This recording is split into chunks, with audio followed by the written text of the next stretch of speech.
Guys, welcome back to my channel. তো আজকে সকাল থেকে আমি দুবার বাজারে যাওয়া হয়ে গেছে, মানে ওপার বাজারে যাওয়া হয়ে গেছে। তো তো ওখানে গিয়ে কিছু বেড কভার অ্যান্ড এই যে বালিশের কভারগুলো নিয়ে এসেছি। তো এটা আমি আগেই নিয়ে এসেছিলাম, প্রথমবার যেটাবার গেছিলাম সেইবার নিয়ে এসেছি। দুটো নিয়ে এসেছি, একটা আমার বাবার বালিশে পড়ানো, একটা মায়ের বালিশে পড়ানো। তো বলেছিলাম মাকে যে আমার বালিশেরটা করে চলো, আমার বালিশেরটা গিয়ে আবার নিয়ে এসেছি। তো এবার আমারটাও নিয়ে এসেছি, আমারটা কই। আর এই যে ইয়েলো কালারের এইগুলো নিয়ে এসছে, এটা বালিশেরই কভার, ইয়েলো কালার। এটার দাম কত? 80 টাকা, মাত্র 80 টাকা। এত সুন্দর বেড কভার না, বালিশের কভার। একটা, দুটো, তিনটে। আর একটা ইয়েলো কালারের ম্যাচিং করে এটা নিয়ে এসছে বেড কভার। আর এই দুটো ম্যাচিং করে নিয়ে এসছে। আর আর একটা হোলি প্রিন্টের বেড কভার নিয়েছে, দাম কত? 350 টাকা। হ্যাঁ, 350 টাকা দাম নিয়েছে এটা। হোলি প্রিন্টের বেড কভার। এটা হলো ডবল বেডের, আর এটা হলো সিঙ্গেল বেডের। এটা ইয়েলো কালার, এটা হ্যাঁ হালকা হালকা ইয়েলো।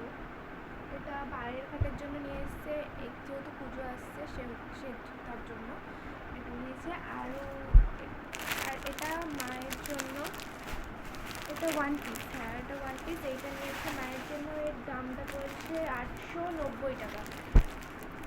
আর এই যে আমার আমার বালিশের কভারটা, আমার এটা। আর এটা কার? এটা আমার দিদির। আর একটা আমি গিফট পেয়েছি, মানে এত কিছু শপিং করার জন্য ওই দোকান থেকে আমাকে একটা গিফট দিয়েছে। এই যে এটা মিল্টনের একটা বোতল দিয়েছে। তো এটা আমি এখন তোমাদেরকে ওপেন করে দেখাচ্ছি, চলো। আমি বলছিলাম রেড কালার, কিন্তু একদমই না, একদমই ফুল হয় না। ওই বোতলটা আমাকে দিয়েছে।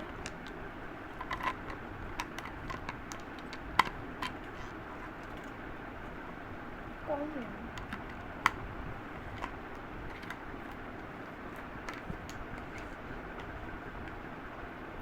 টাইট আছে। আমি ভেবেছিলাম এটা রেড কালার হবে, বাট এটা রেড হয়নি, এটা স্কাই কালার হয়েছে, ডিপ স্কাই কালার। আর প্রথম কথা হলো, আমি বাজারে গেছি দুবার। প্রথমবার গিয়েছি আমি ওখানে বাজারে কিছু, মানে ওপার বাজারে কিছু খাইনি। তো আমি বায়না করছিলাম তোমার বাড়ি এসে এখানে দেখতে, ভিডিও করেছিলাম যে আইসক্রিম খেয়েছি আর একটা থামস আপ কিনেছি। তো ওই দুটো কিনেছি। তারপরে পরের বার বাজারে গিয়ে বলেছি তোমাকে আমাকে কিছু কিনে দিতেই হবে। তো আমি তখন গিয়ে দেখছি দোকানটাই বন্ধ। আসার সময়ও দেখছি ফুচকাওয়ালা আসেনি। তো পরে হাটটা দিদি সিঙ্গারা নিল। সিঙ্গারাটা মানে ওখানে অনেকটা লেট হয়েছে। তারপরে দেখলাম একটা ফুচকাওয়ালা এসেছে, তার কাছ থেকেই ভাবছিলাম প্রথমে নেব, কিন্তু না, পরে আমি যার কাছ থেকে খাই সে পরে এসেছে, তার কাছ থেকেই ফুচকা নিয়েছি। ওই রকম মা বসে পড়েছে। আর আজকের মতো টাটা। ভিডিওটা ভালো লাগলে লাইক কমেন্ট শেয়ার করো। আজকের মতো টাটা, দেখা হচ্ছে কালকে রাতে। হ্যাঁ, আগুন খেলা।